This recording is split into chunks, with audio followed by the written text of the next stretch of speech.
So after the tragic ending to the revolution of Hussein bin Ali, there was another revolutionary who was having a much better fortune. He was having much better success. And this man was Abdullah ibn Zubayr. Possibly this is because he stayed in Mecca and Medina, where the supporters were a lot more loyal. They were a lot more trustworthy than the people of Kufa. And he was succeeding against Yazid. And it seemed at one point that he was about to overthrow the Umayyads, up until the emergence of a man who ruined everything, and he is called Al-Mukhtar al-Thaqafi. He foiled the entire revolution of Abdullah ibn Zubayr, and he's technically the reason why Banu Umayyah were able to rule. Al-Mukhtar bin Abu Ubaid al-Thaqafi is his full name. He is an ambitious man who sought power during the time of turbulence. He's a politician, basically. When he realized Ibn Zubayr wasn't going to grant him any special status in Hijaz, because we know that Al-Mukhtar was on the side of Ibn Zubayr first. He was working under the authority of Ibn Zubayr. And Ibn Zubayr, it seems, was not going to grant Al-Mukhtar. Maybe he didn't trust him enough. He wasn't going to grant him any special status. And then Al-Mukhtar looked and he saw that Marwan al-Hakam and his children were trying to consolidate authority in Sham and the Levant. And then he looked and he saw that Najd al-Haruri, from the Haruriya, the Khawarij, that he was also building his leadership in Yamama. And Al-Mukhtar basically wanted a piece of the cake for himself. He's like, what, Abdullah ibn Zubayr is taking authority in Hijaz, and the other two are in Yamama and in Sham, and I want to take Iraq for myself, is what he thought. In fact, he specifically, literally said something along those lines when he was asked about his motivations. And this was reported in the Hadith, and you can find it in the history books. So Al-Mukhtar, he headed to Iraq's Kufa. And Iraq's Kufa was a Shia stronghold. He took advantage of the political climate, especially with his call to avenge the death of Hussein. He used that slogan effectively. And he said that he was, in fact, appointed by Banu Hashim, by the Hashemites themselves, for this job, for this task. Clearly, you'll see if this was true or not in the next couple of minutes. So by default, in Kufa, this call, it granted him many supporters, some of which were influential Islamic figures, such as Ibrahim bin al-Ashtar al-Nakhai. This is the son of al-Ashtar al-Nakhai, the major Shia leader in the time of Ali and his companion. So people like that were on the side of Mukhtar al-Thaqafi, alongside a bunch of other notable figures. Even though Al-Mukhtar had previously tried to get Al-Hasan, Imam Al-Hasan, he tried to get him arrested and to hand him to Muawiyah. So this happened just a few, actually, years ago. And actually, if it is reported in some history books that the Shia used to actually curse Al-Mukhtar before Al-Mukhtar began to ask to avenge the death of Hussein. He was viewed very negatively in the eyes of the Shia. And the story is that after Al-Hasan made peace with Muawiyah and made a truce, so one of the Al-Hasan's Shia turned on him and basically joined the Khawarij. And he went and he stabbed Al-Hasan. And I recall Hassan was riding his horse even at the time. Maybe he was stabbed in his thigh or in his leg. So they carried the injured Hassan to Al-Mada'in. And in Al-Mada'in, Al-Mukhtar, his uncle, was in charge. He was called Sa'd bin Mas'ud. And he was a governor for Ali previously. So Al-Mukhtar suggested to his uncle that he should hand Al-Hasan over to Muawiyah and receive his favor and reward. Obviously, the man's uncle was wiser than this. He refused. So this is why the Shia used to curse him. What Mukhtar effectively did is that he weakened the government of Ibn Zubayr. He split the government of Ibn Zubayr, basically, by defecting. And he gave the Umayyads the chance to recover, because Ibn Zubayr and Mus'ab ibn Zubayr and Abdullah ibn Zubayr were now worried and busy dealing with the Mukhtar al-Thaqafi instead of finishing off the remaining Umayyads in Syria.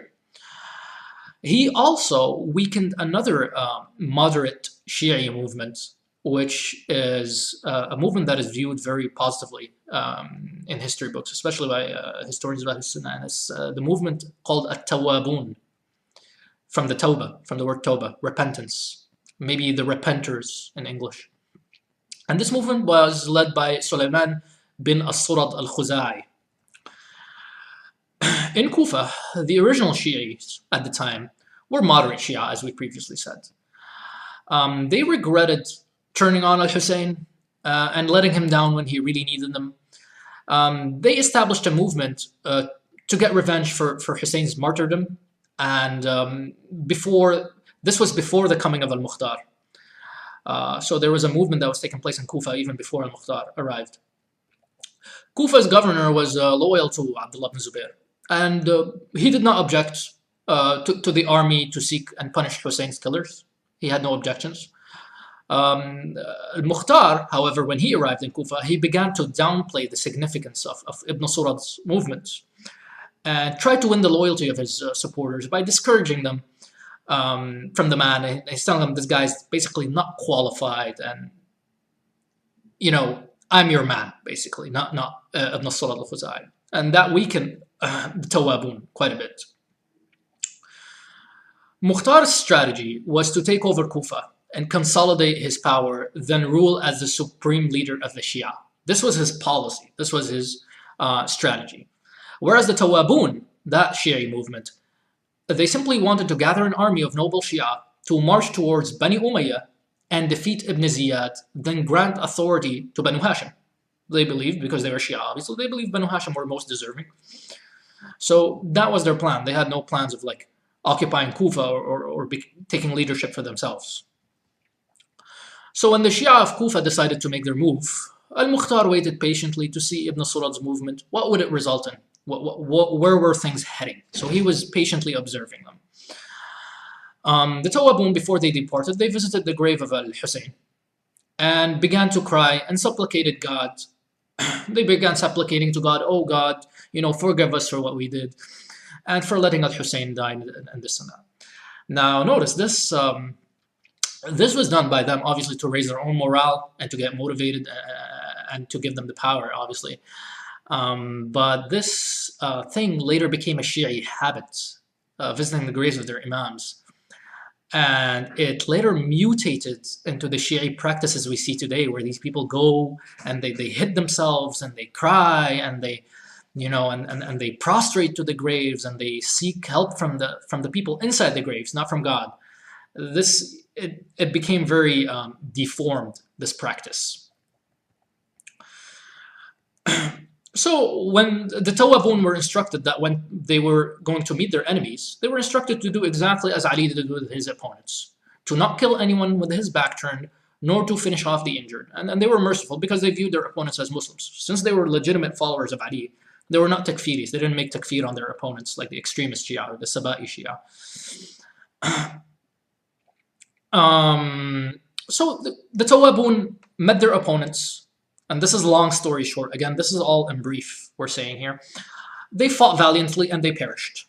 They were not able to be victorious, especially since they lost a lot of their supporters in Kufa due to al-Mukhtar's preaching. Those who survived, they withdrew and went back to Kufa and had no choice actually but to join al-Mukhtar. And meanwhile, al-Mukhtar was in Kufa and he was consolidating his power, he was expanding his power, he was gathering his supporters. The failure of the Tawwabun boosted al-Mukhtar's support in Kufa. Unfortunately, al-Mukhtar al-Thaqafi, who was a man that was prophesied by the Prophet ﷺ as being a liar, did turn out to be a liar.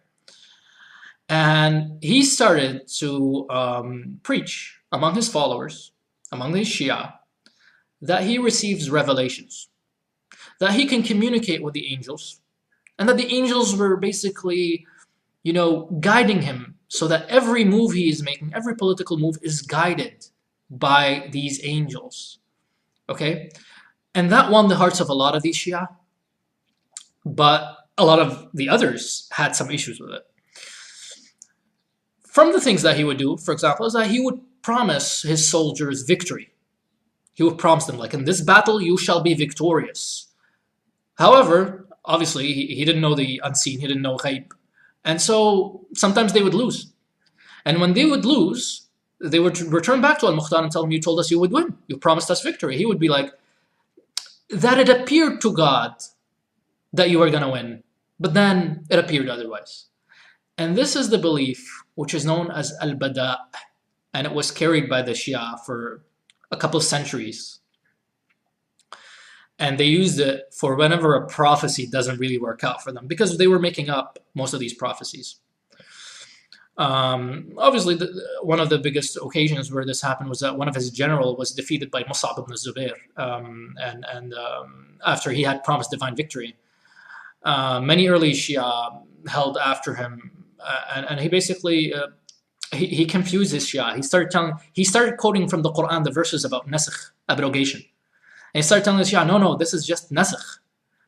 So he confused his followers, even though what he was preaching was bada', meaning that God didn't really know the future. And so he changed his mind when things appeared differently to him.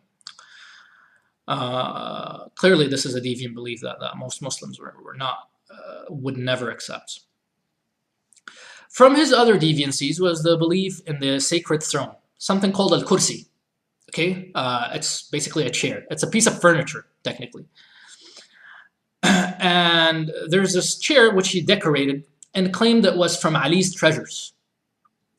This was from Ali's treasured remains. This relic will be carried for blessing by his soldiers during wars, and it would obviously raise their morale. And he likened it to the chest of Banu Israel, Tabut Banu Israel. He likened it to that. He told them that it contained the angels and the tranquility, and that it would reinforce the Iraqi Shia in their battle against their Syrian foes. Truth was that Al-Mukhtar himself was tricked by another extremist Shia who was called Tufail bin Ja'da. Tufail bin Ja'da, he basically lied. He said that his father basically possessed a chair, and that the chair was used by Ali. So Al-Mukhtar paid him a hefty amount and basically purchased from him. He bought from him this useless chair, and the chair was obviously not used by Ali. But Al-Mukhtar used it. He decorated it, random things, feathers, whatever. And is like, okay, this is the sacred treasure of Ali. Obviously, the Shia, a lot of especially the numbskulls among them, bought into this, and they started using it. On a positive note, though, Al-Mukhtar never made takfir of Abu Bakr and Omar. This would have actually damaged his call, since the majority of Shia actually loved Abu Bakr and Omar. However, he made takfir on those who fought against Ali ibn Abi Talib. So takfir against Muawiyah specifically, and Amr ibn al-As and these personalities. As for Muhammad ibn Hanafiyyah, Al-Mukhtar was claiming that Muhammad ibn Hanafiyyah is specifically the man who sent him with this task. Muhammad ibn Hanafiyyah, who is the son of Ali ibn Abi Talib, according to Al-Mukhtar, had charged him with this duty of seeking vengeance for Hussein's killers. And then, so Al-Mukhtar started claiming, obviously he wanted to boost the importance of Muhammad al-Hanafiyyah. He began to claim that Muhammad al-Hanafiyyah was the leader of his time. He was the Imam of that time. After Ali and Hassan Hussein, now it's Muhammad al-Hanafiyyah who is the leader of Ahlul Bayt, and thus the leader of the Muslims. And he used arguments, he used to use arguments that he was the closest to Ali, and then Ali handed him his banner in Basra. He used that as in Basra, actually. He used that as evidence that Muhammad al-Hanafiyyah was superior. He also claimed that Muhammad al-Hanafiyyah was the awaited Mahdi, especially since his name was Muhammad. So that really worked for him, because the prophesied narrations used to say that the name of the Mahdi would be Muhammad. So he says the awaited Mahdi is Muhammad al-Hanafiyyah. And that everything that he was doing was approved and from the orders of Muhammad ibn al-Hanafiyyah. Al-Mukhtar, however, as we know, he was lying. He didn't want Muhammad al-Hanafiyyah to rule. So when Muhammad bin Ali, when he heard that the people in Kufa were calling for his leadership, and that they were fighting the killers of Hussein in his name, and then Muhammad al-Hanafiyyah, and he had heard some of what Al-Mukhtar was preaching in Kufa, and he disliked it. So he's like, okay, I'm going to travel to Kufa, and I'm going to lead these Shia myself, because I'll lead them better than this Mukhtar. However, al-Mukhtar, he heard about Muhammad al-Hanafiya's plan to come to Kufa. So al-Mukhtar made one of his prophecies. And he simply says, it was prophesied, when the Mahdi comes to Kufa, he shall be struck with a sword and killed. So Ibn al-Hanafiya, he understood that al-Mukhtar was basically, that this was that there's an underlying message from al-Mukhtar, which is that, oh Muhammad al-Hanafiya, if you come to Kufa, I will get rid of you. So he understood the message and he stayed in Medina. From the atrocities and the scandals that were committed by al-Mukhtar al-Thaqafi, he exiled Ubaydullah bin Ali bin Abi Talib. This is one of the sons of Ali bin Abi Talib. He exiled him. Why? Because Ubaydullah bin Ali bin Abi Talib refused to bring al-Mukhtar a written document with Muhammad bin Hanafiya's handwriting to grant him legitimacy. He wanted legitimacy for himself. Some of his followers maybe were doubting him at that point. So Ubaydullah bin Ali bin Talib refused. And Ubaydullah bin Ali then went and joined Mus'ab ibn Zubayr, who was under Abdullah ibn Zubayr. So what did al-Mukhtar do? He went and he killed Ali's son. He went and he killed Ubaydullah bin Ali bin Abi Talib. In fact, Mus'ab used to mock him. He used to say, this is the man who killed the son of his Imam. What else from the scandals of al-Mukhtar al-Thaqafi is that he killed the son of Ammar bin Yasir. Ammar bin Yasir was very positively viewed. He was by the Shia. He was from the companions of Ali. And he had a son called Muhammad. So al-Mukhtar was, it seems, was pressuring Muhammad bin Ammar bin Yasir to narrate lies from his father. Meaning he wanted forged hadith from Ammar bin Yasir, and he was forcing his son to do that. Muhammad did not accept, so al-Mukhtar killed him. As for Muhammad bin Ali bin Talib ibn al-Hanafiya, he stood and openly accused al-Mukhtar in Medina of attributing lies to him, and he went vocal. Muhammad al-Hanafiya went vocal at that point. So he's like, this man is a fraud. I never told him anything. I never sent him any messages. He's clearly not guided by angels or any of that mumbo jumbo that he was making up. This news quickly reached a whole bunch of people in Kufa, and it affected al-Mukhtar negatively. A lot of the big Shi'is at the time, a lot of the important Shi'is, such as Ibrahim ibn al-Ashtar al-Nakhai, he abandoned al-Mukhtar. And so did a lot of the moderate Shia of Kufa who saw his blasphemy. Ibrahim ibn al-Ashtar actually went and he joined Abdullah ibn Zubayr after the death of al-Mukhtar. As for the moderate Shia of Kufa, they took a step back. And they're like, we're not going to deal with this person anymore. Obviously, al-Mukhtar was able to keep the Saba'iyya by his side, which are the more extreme Shia that believed in fairy tales. And he was also able to keep a large amount of the slaves because he promised them wealth. And this is one of the successful strategies of al-Mukhtar. He used to pay a lot of people. So a battle in Kufa took place between the moderate Shia who couldn't tolerate al-Mukhtar's tyranny. And this led to the death between a lot of these Shia in Kufa. However, al-Mukhtar was victorious and he managed to prevail. Mus'ab ibn Zubayr took advantage of his opponent's weakness and marched towards Kufa to finally defeat and kill this cursed liar, al-Mukhtar al-Thaqafi.